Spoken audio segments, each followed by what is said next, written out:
Welcome back to another random video. Don't know exactly what I'm working on today, but looks like he's been busy in here. Subframe's looking good, so we got her all cleaned up and painted. Yeah, look at that. Yeah, that really, the sandblasting really does a good job. The hard part's getting all the sand out of everything. That's always the fun part. But yeah, that looks great. Okay, so we didn't show it, but we just repaired that and that. And then you see the car's out here. And something I definitely noticed is somebody got smart and added a lever. Makes it a little easier to turn that. But yeah, let's see the kind of work he's doing. I know I said this is a miscellaneous video, not a 78 video, but let's at least take a peek here and see how things are going. And you can see, it does make it a little easier to get at stuff when you can just turn it on the side instead of laying on the ground. So, okay, so you must already be all the way back to here now. Yeah, unlike me, he actually tapes stuff off when he's done. Keep it nice and tidy. So, yeah, that was looking pretty good. And unfortunately, a key to a cabinet got bent, so we're going to try to save that. Wandering around, you never know what Harlan's going to have lying around. That's the actual engine for the Courier instead of that 351. But what we're actually here to do, like I said, it's a miscellaneous video, is he's finally got something to replace this, because this fuel sender isn't working and this hose has gone bad, so we're going to replace that as well. So we'll just, you know, three things at a time. New one, and now we just got to get it apart. A twist that isn't entirely unexpected at all, of course, ordering the one from the company, same part number, same everything, shows us, you know, even stuff that isn't aftermarket is garbage. Look at that. It's way shorter. So we're seeing what we can do about it. Everything in the world always has to fight you. So here's our first step. Now this one, the tab was broken, so we had to do a little bendy here to make it work. Next thing we're going to do is dump it in gas and make sure it actually does float. And then we'll see about getting this red indicator off and transfer that over here onto this rod. And basically we're just using the new parts to rebuild it. In fact, you can see there's the broken piece. So we'll see. Fortunately, it didn't work out the way we want, so we are still going to be using this little red guy, because the other one, the float actually sinks inside, which of course we don't do now. The other problem we had, it wasn't accurate, so we pulled this whole sight glass apart. We found full and empty, and then we just cut off the paper, and now we're going to tape it so that it actually fits. This is going to work. Okay, so we've got that on there, looking good, reading fuel. And we just popped some new brass on here. His old hose was kind of deteriorating, and if we're doing one thing, you might as well do it all. Get it done with. Now he's looking for a fuel filter that he thought he had. Okay, he couldn't find a filter, so he'll add it later, but he's just going to pop it here so you can see if fuel's moving. The next thing we're looking at is, what is the next thing? This little guy? Ooh, she's got a flat tire. You need a new tire. Alright, so what's this little guy for? Like mounting a panel? Oh, for painting and... That's not going to hold a rear end. Look at this thing. This isn't holding that. You're talking 300-400 pounds. This is not going to hold 300-400 pounds. You do need a wheel, though. It looks like you're going to Northern. Northern sells wheels. Okay, so here's the concept here. I've been educated. You get all these little things that can screw to this beam. You can rotate this whole assembly if you want to. You know, the whole thing will turn. You know, if you hit the little brakes, hit a little wheel. So say you've got a little weird shaped fender or something. You could have different arms sticking out to support it at various points, so that then when you're spraying it, you know, it's at the right angle, so that you're not dripping or spraying straight down or straight up. So it's an interesting thing. It does need a wheel though. Oh, that's frustrating for me. We did monkey around with some tubes for the undercoated sprayer thing, and now Somebody wants to know the actual ratio in this. Is it a 273, a 308? What is it? You know it's going to be a high miler, though. It's a 78, so it's either 273 or 308 would be my guess. We'll find out. All right, gas buggy is going back. He's out in the land of mosquitoes right now. Holy monkeys. There's a couple of them. So, I don't know what's next. You know, miscellaneous videos have all kinds of little things in them.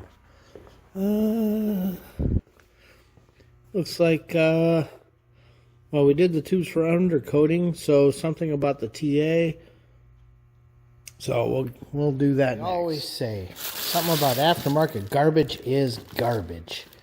So this is the cap that needs replacing. This is the aftermarket cap from OER. You'll notice immediately there's a few differences. One, wow, is that much taller. Two, holy moly, that other one almost fits inside this one. But the worst one is, as we're looking at them, when I take the calipers and go around them, these want to center around 3 1/8. These want to center around 3 1/4. So, not sure how many other people have had to deal with this. Looks like there's going to be some bending and some playing. Okay, so here's the wheel. There's the lip. Let's see, the factory one kind of wants to fit. So let's see what happens. OER has let us down once again, like they always do. I've almost got that collapsed down to a circle, and I still can't get that on there. It is just bigger than the diameter of the lead-in hole. It's too big. It's stamped so poorly. I don't know what to do. Fortunately, this will not go on this wheel. So, I don't know what to do about that. I've got that collapsed down almost to a tiny circle. And even with the mallet, it's not going to happen. And yet, the factory style one, and look at that. You just get it in there, you pop that in there, and it'll just slide right in. Oh, that's very frustrating. And in the rest of our miscellaneous stuff, if you guys recall, on the El Camino, we recently put some poly locks on it. He said ever since then it's been running a little funny, so and dying and stuff. But now we have 8 cylinders running, not 7, so chances are pretty good the tune-up needs redone a little bit. So we're going to start with timing, go from there. Because remember, 80% of carb problems are timing. So we got the Dizzy loose, and we're going to take a look at our base timing real quick. Got the timing at 10 degrees initial for now, and for some reason the dial on this one isn't working, so we just verified our position.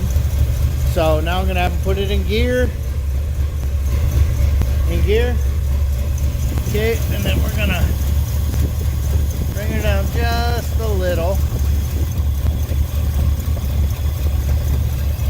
Okay, and then the next thing we're going to do is hook up a vacuum gauge and set the curb idle screw. Okay, this is where we're going to start, and then he's going to drive it and see. So we've got her set for 9 degrees. Got the throttle blades closed about as far as they're going to close.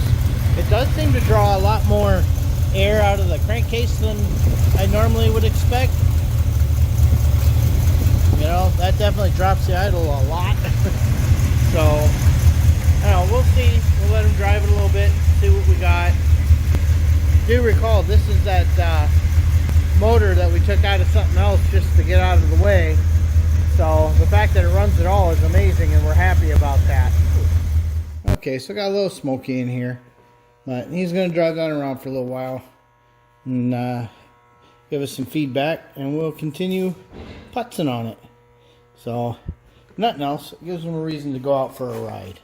Got to do that sometimes. Although this year it's been terrible between how cold it's been, how wet it's been, the absolutely horrible storms we've had this year, and the fact that it's already June. I don't even know where this year went. So, alright, I don't think there's any more little miscellaneous projects going to pop up in this one. Oh, wait, what the heck is that? Well, what do we got here? This looks like a shift indicator. This looks like it is a shift indicator. Okay, so there might be another project. Give me a minute. Very strange. So I took the lens and the bezel out so we could see in here. And of course you gotta pull her out of park. So you can see, here's the 4 screws. This obviously is where the lens gets attached. And that sits in. 4 screws go here. This isn't, you know, we're not seeing, what does that attach to? Was that supposed to be attached to the console? But then, look again, that's a pretty big hole. You know, so if we've got that lined up, just, we got to do a little research and figure out where all that goes. Because it's not obvious. Okay, now, we seem to be missing a pair of them, but now we've got it sort of figured out. So see, these ones we were like, we're not sure what these are. Those actually sit here, get lapped in by that, and then when the speed nuts go on, that holds these. These are the inside. And then this, of course, is screwed to the sidewall like that. And that, oh, you guys can barely see. Let me move you out. And then that gets screwed to the side of the console on each side. So that'll be fun to put in.